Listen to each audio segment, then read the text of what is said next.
Hey everybody, I wanted to talk about the United Methodist Hymnal and also the disaffiliations that are going on in the United Methodist Church. If you're not interested in that subject, that's okay, but I kind of wanted to make a few comments about that for those that might have an interest in the subject. You know, I've been a church musician all my life and a United Methodist, so I feel like I'm sort of qualified, if you will, to make an opinion about it. I've been a music minister at a small little church somewhere or another for over 20 years, really, and I played in churches, weddings, funerals, since I was a kid, and I happen to know this hymnal really well, and I happen to love this hymnal a lot. I would say it's the best hymnal that you can get. You know, the Baptists have a good hymnal. The keys tend to be a little higher. The Baptists do have they have some more hymns in there. Some of the Baptist hymns, but they're select. They have even more hymns in their Baptist hymnal, which I think is often called the celebration hymnal. I don't think it's the Baptist hymnal per se, but the keys in this are a little lower. You get a lot of E flats, A flats, and Fs. The keys are kind of mellowed out, and the piano arrangements in this are nice. So if you're interested in piano, whether you're interested in faith or not, if you're just interested in piano, this is an excellent resource for you. It has some of the best songs of the last 2,000 years in it, literally. And the piano arrangements are all very tasteful. You have some that are kind of almost like light classical music, some that are almost like kind of popular songs, congregational music from the Reformation, music from the Renaissance, the Middle Ages, old monk chants from some of those Christmas carols like O Come Emmanuel, or monastic chants that are attributed at least to like early popes like Pope Gregory. But this is a great hymnal. This is the best hymnal available. And you could be an atheist, communist, Satanist, feminist, or whatever. And this would still be an excellent resource for you if you are interested in history and the piano. It's just an excellent book. But you know, all these disaffiliations have been very painful to watch. I think almost 7,000 churches have disaffiliated from the United Methodist Church. I have a lot of friends that are on both sides of that divide, and it's been pretty vitriolic sometimes. You read the flame wars and everything on Facebook. I try to stay out of them, but it's almost like reading about politics, you know, Trump versus Biden or something. It can get kind of nasty. Just some of the lay people commenting, at least, can get really kind of mean. But you know, the bishop of the North Georgia Conference recently, a couple months ago now, her office anyway, sent out a list of things that disaffiliating churches needed to do, you know, to disaffiliate, kind of a checklist almost. And a couple of them, one of them was, you know, they had to get rid of the cross and flame from all church signage, all church literature, bulletins, and things like that. Okay, that makes some sense, although it's sad to think of that as a kind of corporate logo, but it was sort of treated as like a brand, like the Golden Arches or something, which is kind of sad, but okay, so we're going to get rid of that. Then they have to take the word United out of all their signage similarly. Okay, well, you know, that's okay. So you might start seeing churches with masking tape or duct tape over the United part that'll just say Methodist or whatever until they get a new sign. You might drive by a church sometime with some masking tape over the word United on their sign out front. But one of the items on this list kind of took me off guard, which was that all these disaffiliating churches were supposed to turn in their hymnals. That's got to be tens of thousands of hymnals if you think about it. 7,000 churches disaffiliating, that must be a lot of the hymnals. And they're all supposed to turn them in. And I thought about that a little bit, and the more I thought about it, that really bothered me, that people were being asked to turn in their hymnals. because that's a little different than saying, okay, well, take the word united out of your sign. Okay, that's fair enough. Okay, we will do that. But to tell people to turn in their hymnals as though there's some proprietary thing that people bought, by the way, this is my hymnal. I hope I might have stolen it from a church somewhere along the line. These things have a way of walking out of the pews. But anyway, I'm going to say this is my hymnal. I paid for it. And you're only allowed to own it if you're a United Methodist, I guess. That really bothered me, and it made me think, well, the hymnal is not just a book of songs. The hymnal is a holy book. This is a holy book, not unlike the Bible. This is a holy book, and this has the music in it that's been distilled down for, hundreds and hundreds and almost 2,000 years. It's got songs from the Middle Ages. It's got songs from the Renaissance. It's got old monk chants, some of those Christmas carols like O Come, Emmanuel, or Be Thou My Vision, or Of the Father's Love Begotten. Those are really ancient songs, and they're so beautiful. A lot of times they're given excellent literary texts in the lyrics, that was back when a lot of universities had vital faith communities and church affiliations, and so you had a lot of these texts for like holy, holy, holy. I mean, it's like Tennyson, there's excellence, in musical worship. And I thought, man, this book is like a Bible.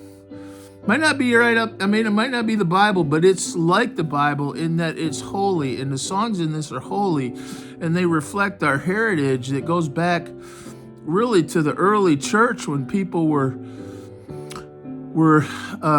singing in the catacombs and in people's houses. By the way, that music you're hearing is me playing hymns. So that's another thing. I guess I feel qualified to say a little bit about this because I happen to know a lot of hymns, and I've released hymns online, and people do listen to them. It's funny, I write my own songs to get like one view, but the hymns that are on Spotify, and anyway, people listen to that all over the world, But this is a CD I did in 2003. Yes, that is me at the piano where I work. But Sunday morning favorites. And what you're hearing right now is my little collection I did last summer. It's called Favorite Hymns of My Childhood, which has a lot of the great processional hymns. But if you think about it, this is like a Bible in a way. It's between these pages is a tradition. It's a catalog of the things that have stood the test of time, which is what the Bible is. You get a Bible. Between those pages are the writings of all kinds, 66 books, the writings of all kinds of different authors, Jewish and Christian, if looking at the New Testament, written over many different periods, under many different circumstances, under many different approaches to life and faith.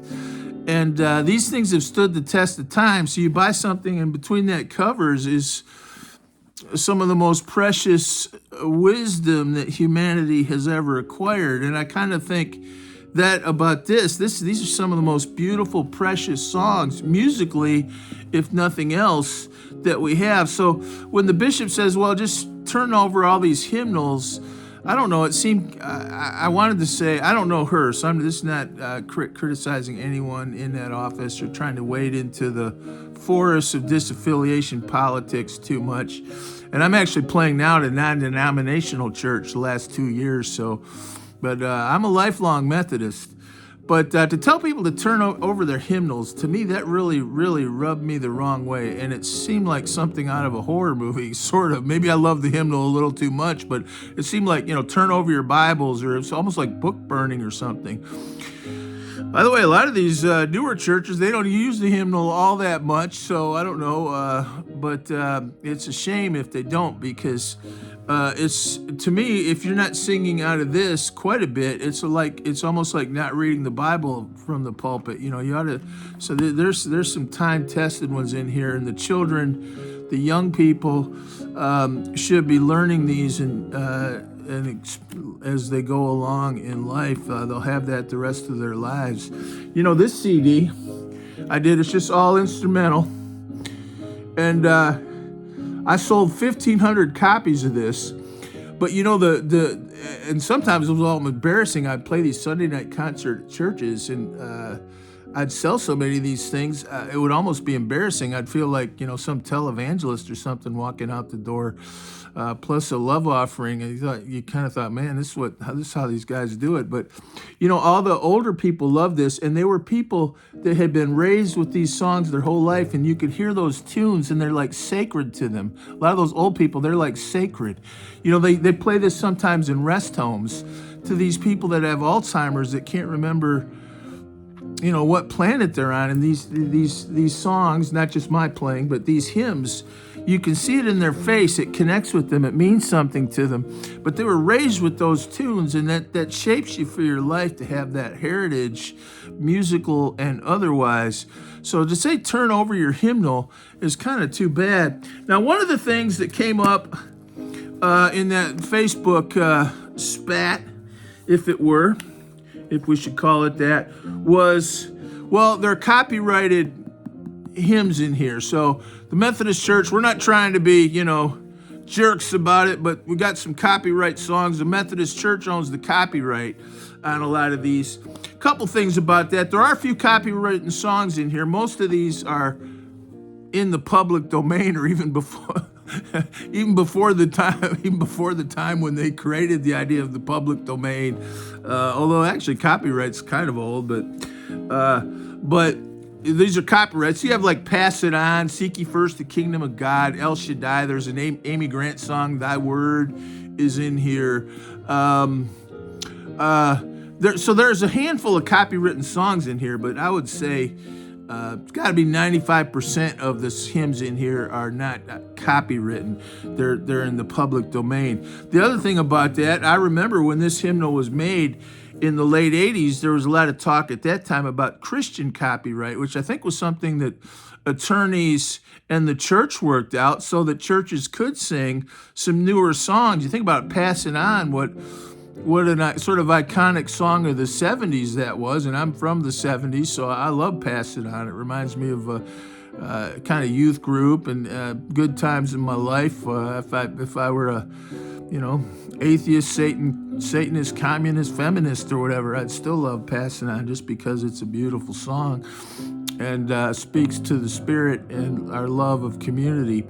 But you had some of those songs, so they said, well, we want to include those in the hymnal. So they got a special arrangement called that was called the Christian copyright. And I remember talking to a lot of pastors about it back then and since. And I think that it was kind of a looser copyright than like Rodgers and Hammerstein. Rodgers and Hammerstein, they have that's copywritten. You want to sing Rodgers and Hammerstein in any kind of public capacity, that's a big deal. But this was kind of a looser copyright, and it meant that, these were copywritten songs. There'd been some kind of a royalty payment made to the publishers, and you could go ahead and use it for worship purposes. I guess if you were, a recording artist and you wanted to sing like "Pass It On" or something, that would be a different story. But churches could sing it, certainly on Sunday morning, or Mrs. So-and-so could get up there and sing an offertory or something, and that would be fine because it was, was what Christian copyright was for. So I definitely remember that. So I can't imagine that copyright issue is a real thing. Like, although, it's funny, speaking of Rodgers and Hammerstein, there were churches around that used to sing, Edelweiss. And some of the Baptist churches, I have played the piano in Baptist churches sometimes, although I'm more of a Methodist personally and so on. But I have been in a lot of Baptist churches, and they used to sing Edelweiss, and they changed the lyrics to "May the Lord," it was kind of a Christianized version of Edelweiss, and I think they got sued just for singing it like, at the end of a church service or something. So that can happen. And that would be a shame if whoever started suing you for singing "Pass It On" or something. Can you imagine that? That would be really terrible. So that would be very sad if and I hope they really don't do that. I mean, what are they going to do if some church says, oh, we're not turning over our hymnals? Then they, I don't know, they lose their building or something like that. I don't know. And like I said, I'm not really trying to get into the weeds of disaffiliation. I happen to know a lot of people on both sides of that fence, and they're good people. I will say that it's too bad that a lot of our Methodist colleges and universities haven't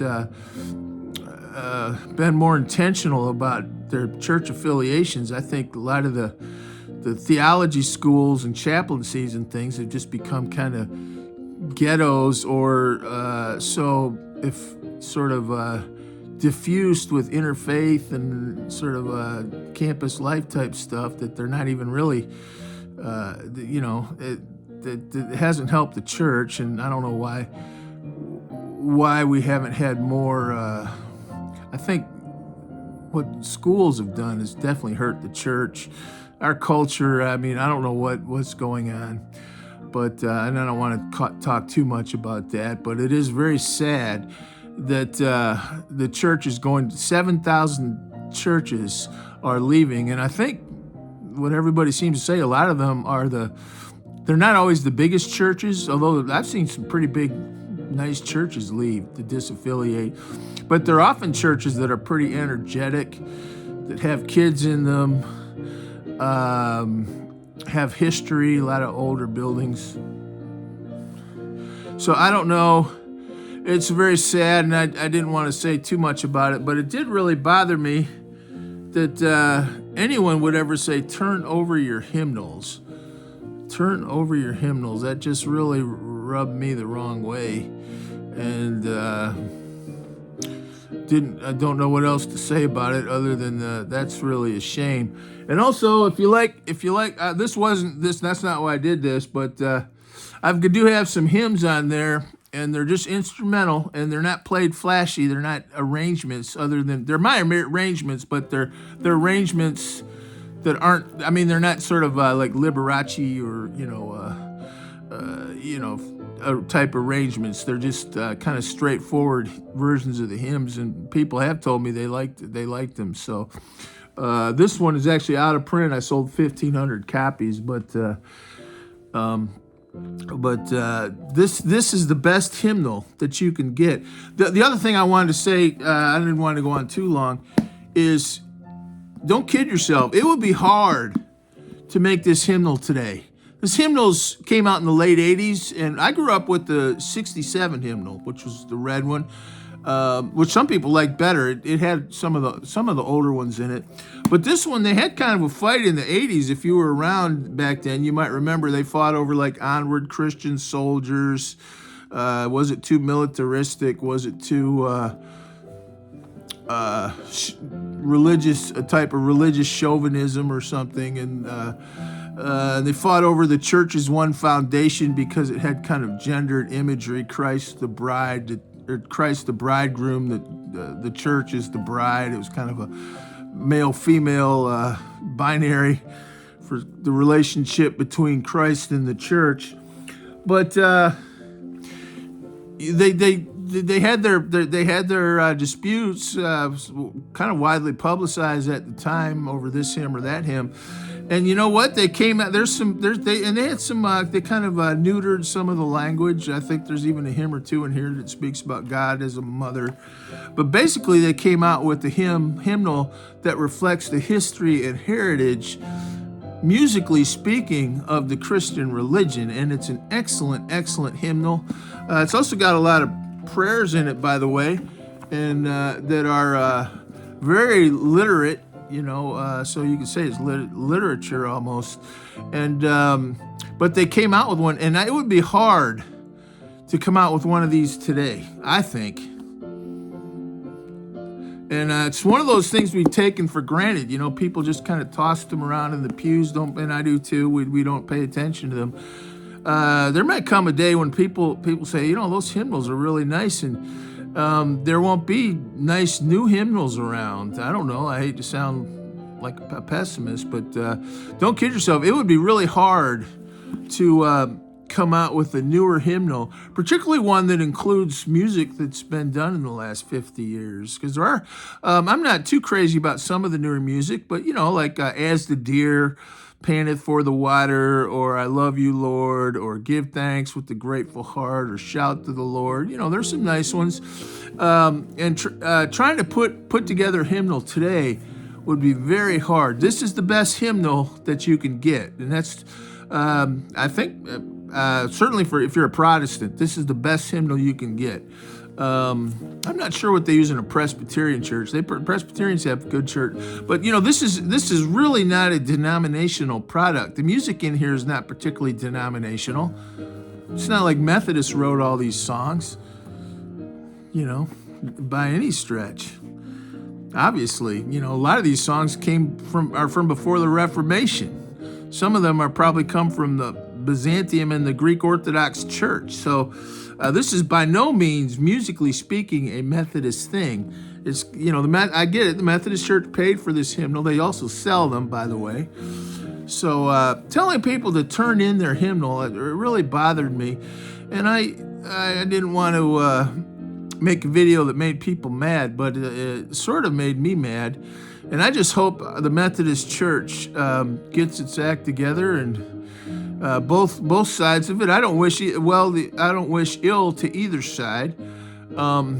It's very sad that this happened, and I feel like one side or the other is going to do better going forward, but maybe not. Maybe they'll both do well. That would be all right. But you took one of the mainline Protestant denominations in the United States of America, one of the last ones that hadn't had this kind of thing happen to it. Some of these people, they ruin everything they touch, The last of the mainline Protestant denominations that hadn't been split up like this, like the Episcopalians, the Presbyterians, and the Lutherans. Those are the three that come to my mind.